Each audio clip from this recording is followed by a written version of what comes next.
नमस्कार दोस्तों, मैं वट सावित्री की कथा प्रारंभ करने जा रही हूँ। विवाहित महिलाओं के बीच अत्यधिक प्रचलित ज्येष्ठ कृष्ण अमावस्या के दिन आने वाले सावित्री व्रत की कथा निम्न प्रकार है। भद्र देश के एक राजा थे जिनका नाम अश्वपति था। भद्र देश के राजा अश्वपति के कोई संतान न थी। उन्होंने संतान की प्राप्ति के लिए मंत्रोच्चारण के साथ प्रतिदिन 1,00,000 आहुतियाँ दी।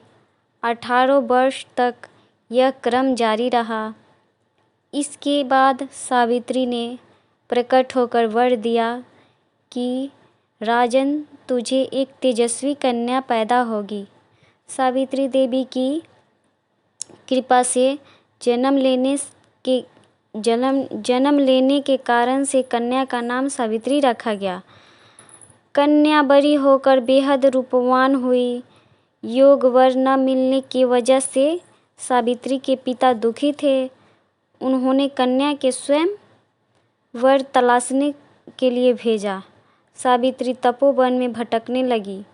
वहाँ शाल्व देश के राजा धूमकेतु ने रहते थे। क्योंकि उनका राज्य किसी ने छीन लिया था, उनके पुत्र सत्यवान को देखकर सावित्री ने पति के रूप में उनको वरण किया। ऋषिराज नारद को जब यह बात पता चली तो वह राजा अश्वपति के पास पहुँचे और कहा कि हे राजन, यह क्या कर रहे हैं आप? सत्यवान गुणवान है, धर्मात्मा है और बलवान भी है, पर उसकी आयु बहुत छोटी है। वह अल्प आयु है। 1 वर्ष के बाद ही उसकी मृत्यु हो जाएगी। ऋषिराज नारद की बात सुनकर राजा अश्वपति घोर चिंता में डूब गए। सावित्री ने उनसे कारण पूछा तो राजा ने कहा, पुत्री, तुमसे जिस राजकुमार को अपने वर के रूप में चुना है वह अल्प आयु है। तुम्हें किसी और को अपना जीवन साथी बनाना चाहिए। इस पर सावित्री ने कहा कि पिताजी, आर्य कन्याएं अपने पति का एक बार वरण करती है।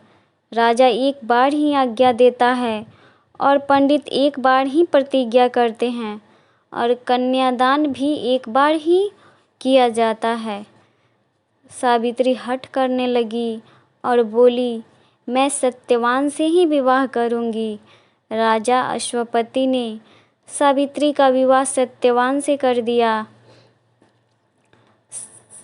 सावित्री अपने ससुराल पहुंचते ही सास ससुर की सेवा करने लगी। समय बीतता चला गया। नारद मुनि ने सावित्री को पहले ही सत्यवान की मृत्यु के दिन के बारे में बता दिया था। वह दिन जैसे जैसे करीब आने लगा, सावित्री अधीर होने लगी। उन्होंने 3 दिन पहले से ही उपवास शुरू कर दिया। नारद मुनि द्वारा कथित निश्चित तिथि पर पितरों का पूजन किया। हर दिन की तरह सत्यवान उस दिन भी लकड़ी काटने जंगल चले गए। साथ में सावित्री भी गई। जंगल में पहुंचकर सत्यवान लकड़ी काटने के लिए एक पेड़ पर चढ़ गए। तभी उसके सिर में तेज दर्द होने लगा। दर्द से व्याकुल सत्यवान पेड़ से नीचे उतर गए। सावित्री अपना भविष्य समझ गई। सत्यवान के सिर को गोद में रखकर सावित्री सत्यवान का सिर सहलाने लगी। तभी वहाँ यमराज आते दिखे। यमराज अपने साथ सत्यवान को ले जाने लगे। सावित्री भी उनके पीछे पीछे चल पड़ी। यमराज ने सावित्री को समझाने की कोशिश की, यही विधि का विधान है, लेकिन सावित्री नहीं मानी। सावित्री की निष्ठा और पतिव्रता को देखकर यमराज ने सावित्री से कहा कि हे देवी, तुम धन्य हो, तुम मुझसे कोई भी वरदान मांगो। सावित्री ने कहा कि सास ससुर वनवासी और अंधे हैं उन्हें आप दिव्य ज्योति प्रदान करें। यमराज ने कहा, ऐसा ही होगा, अब लौट जाओ। लेकिन सावित्री अपने पति सत्यवान के पीछे पीछे चलती रही। यमराज ने, देवी तुम वापस जाओ। सावित्री ने कहा, भगवान मुझे अपने पति देव के पीछे पीछे चलने में कोई परेशानी नहीं है।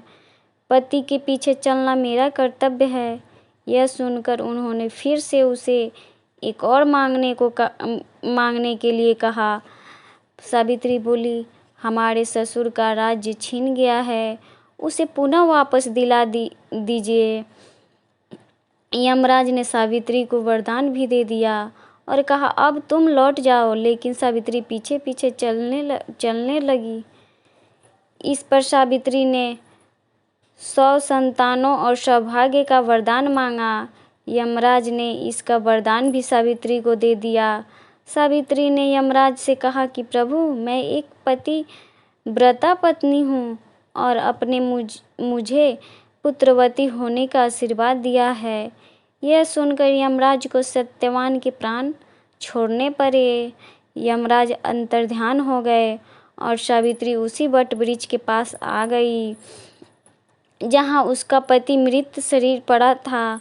सत्यवान जीवित हो गया और दोनों खुशी खुशी अपने राज्य की ओर चल पड़े।